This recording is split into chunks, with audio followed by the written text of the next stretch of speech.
च्या बियाची आमटी करणार आहे। तर त्यासाठी लागणारे साहित्य आपण पाहूया। हे पाव किलो भेंडीची मी बिया काढून घेतलेल्या आहेत। निवार भेंडी होती त्याच्या बिया काढून घेतलेल्या आहेत। त्यासाठी आपल्याला साहित्य लागणार आहे थोडंसं ओलं खोबरं, लसूण, हिरवी मिरची, कढीपत्ता, टोमॅटो, थोडीशी कोथिंबीर पण लागणार आहे आपल्याला, थोडीशी कोथिंबीर। प्रथम आपल्याला ह्या भेंडीच्या बिया भाजून घ्यायच्या आहेत।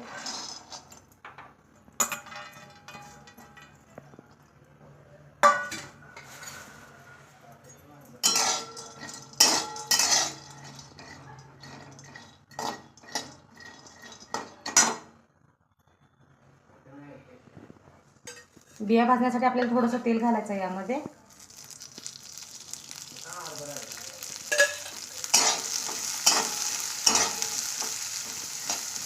ते आपल्याला सगळं मिक्सरमधून बारीक करून घ्यायचं आहे। फोडणीसाठी आता मी हे बारीक करून घेणार आहे।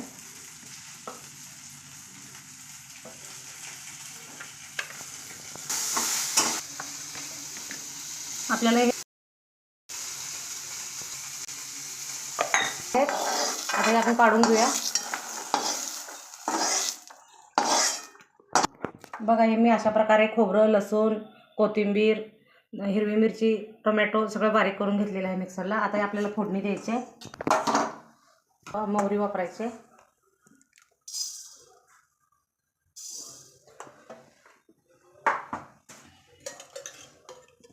तेल,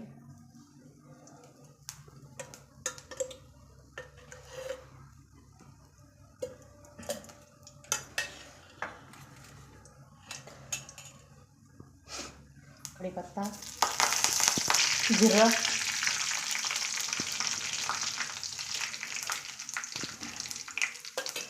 आता आपलं हे मिश्रण बारीक केलेलं आपल्याला हे तेलामध्ये घालायचं भाजण्यासाठी।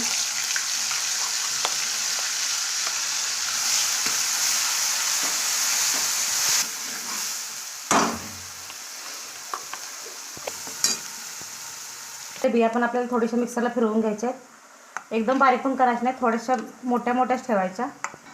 फिरवून घेतलेले आहेत।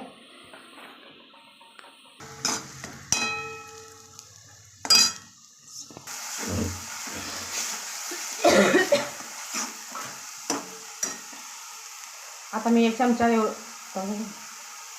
एव्हरेस्टचा गरम मसाला मी घालत आहे यामध्ये।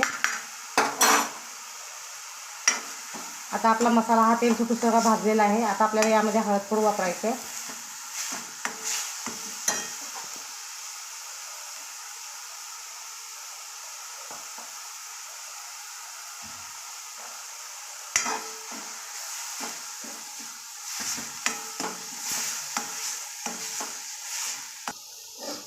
आता ह्या मी मिक्सरला फिरवलेल्या बिया वापरत आहे यामध्ये।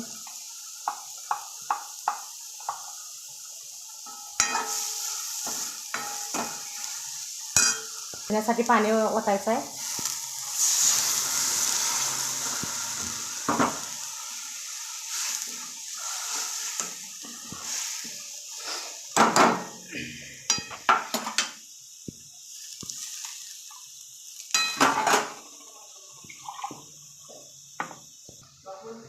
आता आपल्याला मीठ वापरायचं आहे यामध्ये। आता आपल्याला हे 15 ते 20 मिनिटं मंद आचेवर शिजू द्यायचं आहे।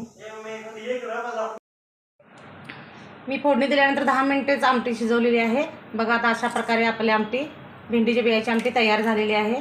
तुम्ही पण नक्की ट्राय करून सांगा कशी झालेली आहे ती भेंडीच्या बियाची आमटी। लाईक करा, सबस्क्राईब करा, शेअर करा।